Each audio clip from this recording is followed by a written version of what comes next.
For the NHS, accident and emergency is the pressure gauge, and those who know it best say that gauge is showing danger.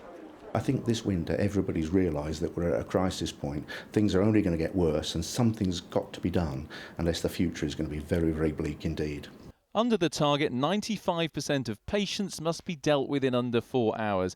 This is how A&Es performed in 2014 and 2015. But last year, the percentage seen within the target was significantly lower.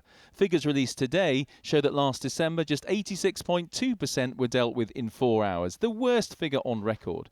But 5 News has been told by the Royal College of Emergency Medicine they believe the figure for January will be just 79%.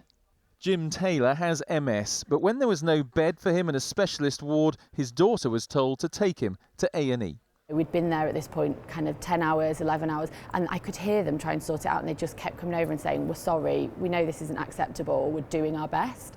And for them to have to be the ones that are apologising, I just imagine is very frustrating.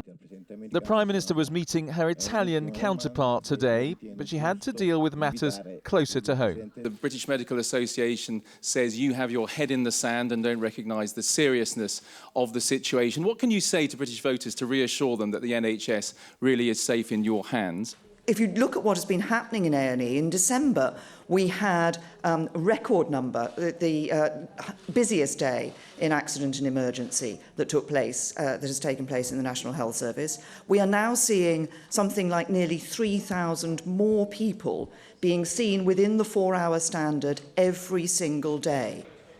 The government insists it has put in an extra £10 billion. But is that 4-hour target itself a problem? Last month, the Health Secretary hinted it would be kept, but maybe redefined. If we are going to protect our 4-hour standard, we need to be clear it is a promise to sort out all urgent health problems within 4 hours, but not all health problems, however minor.